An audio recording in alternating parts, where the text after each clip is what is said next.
Baiklah, sekarang ni saya dah berada di dapur dan anda sendiri dah tengok apa yang saya beli dekat pasar tadi kan. Semestinya ada buah apple sebab menu yang saya nak buat ni adalah daging Korea.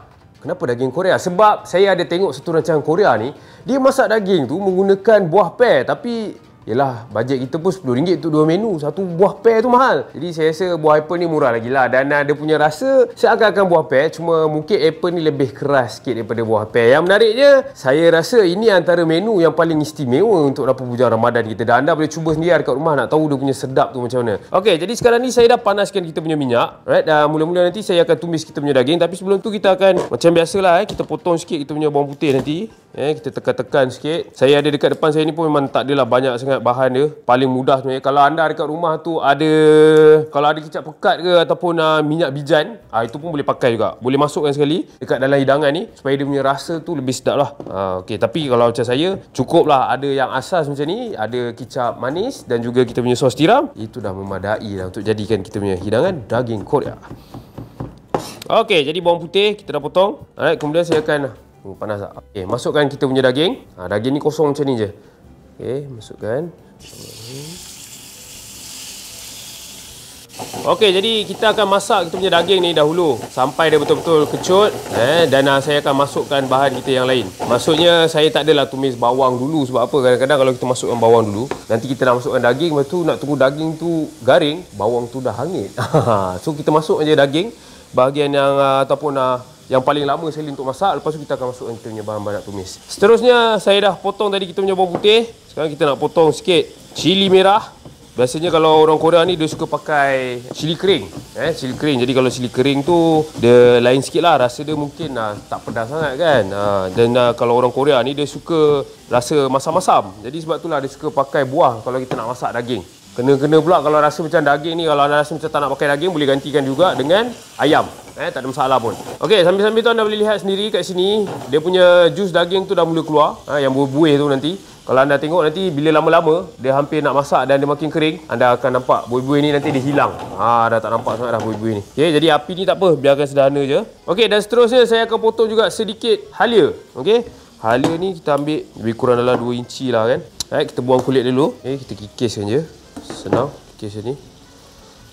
Kalau sebenarnya lagi banyak halia pun okey juga, tapi bagi saya macam kalau terlebih banyak sangat nanti takut rasa halia saja kan. Jadi kita seimbangkan dia, biarkan dia sama banyak dengan kita punya cili dan kita punya bawang putih semua tu supaya dia punya rasa tu seimbang lah. Okey. Satu, lepas tu satu lagi. Jangan keliru pula halia dengan kunyit. Kalau halia ni memang dia takkan tertinggalkan warna dekat jari kita. Kalau kita patah sikit kita boleh nampak beza dia sebenarnya warna dia. Warna dia yang kalau kunyit ni memang betul-betul kuning memang terang. Yang ni halia ni dia tak ada kuning mana pun. Sebab kadang-kadang ada orang juga tanya saya macam mana nak bezakan. Saya macam tak apalah, itulah paling senang sebenarnya kalau nak tahu beza. Tak apa, yang baru nak belajar masak tu senang sebenarnya. Tak susah pun. Kalau susah sangat, tanya je orang kedai tu. Alright, okey, jadi sekarang ni saya dah kikis kita punya kulit halia. Dan kita akan potong. Yang ni saya akan potong hiris sama juga macam kita punya bawang putih dan juga cili tadi. Hiriskan je.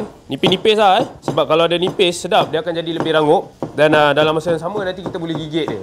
Gigit dia macam keropok. Kita kurap. Itu yang sedap tu. Alright, sama kat yang ni 2 inci Okey, cun. Alright, tengok kita punya daging macam mana. Okey, nampak tu. Dia dah mula kering. Alright, dan anda tengok dia pun dah mengecut. Sekarang ni kita boleh masukkan bahan yang kita dah potong tadi. Okey, kita punya bawang putih, cili merah dan juga halia. Banyak ni. Sekarang masukkan dia dan kita kacau.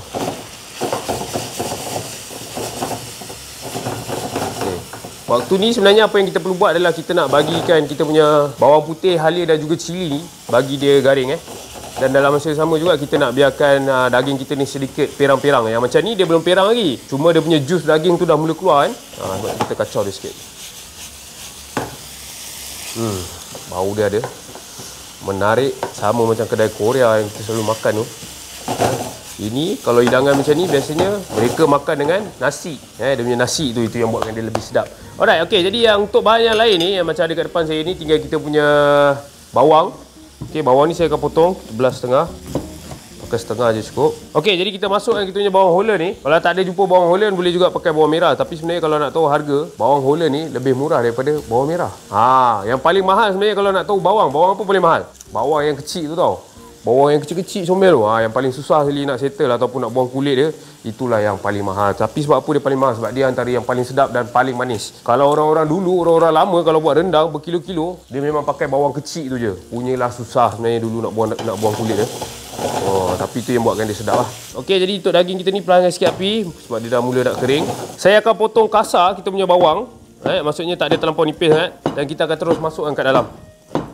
Supaya bawang kita ni kita boleh nampak lah. Kita nak biarkan dia nampak. Dan kita biarkan dia masak layu. Maksudnya biasanya kalau saya masak, saya akan tumis kan. Tapi yang ni kita biarkan dia masak layu. Pecahkan sikit. Nampak tu. Dan seterusnya kita punya buah apple. Sebab apa saya masukkan apple yang terakhir?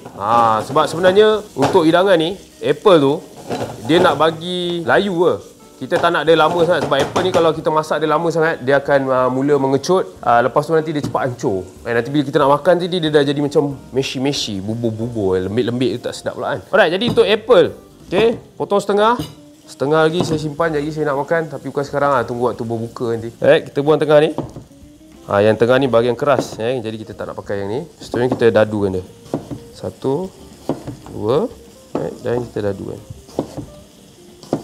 Okey, nampak? Banyak ni. Jadi kita potong 3, satu bahagian kita boleh dapat dalam 9. So kita masukkan terus dalam ni. Alright, jadi bila kita dah masukkan kita punya apple, sekarang saya akan masukkan kita punya sos tiram.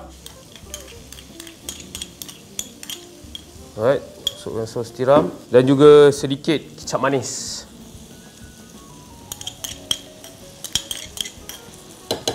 Cantik. Okey, jadi kita punya bahan-bahan yang saya nak masukkan semua dah ada dekat dalam ni. Anda boleh lihat sendiri dia punya warna tu memang macam Korea. Dan kalaulah ada bajet lebih sebenarnya dekat dalam ni, anda boleh lebihkan lagi dia punya daging tu. Kalau nak sedap tu orang kata pakai bahagian batang pinang, tapi itu memang mahal sikit lah kan. Dan selain daripada tu anda juga boleh masukkan sedikit minyak bijan. Minyak bijan sebenarnya kalau nak beli tu satu botol boleh tahan juga. Tapi kalau ada sedikit, tuang sedikit minyak bijan kat dalam tu. Itu yang buatkan dia lebih sedap Dia akan naikkan dia punya bau tu. Alright, jadi sekarang ni saya akan letak sedikit ladi hitam.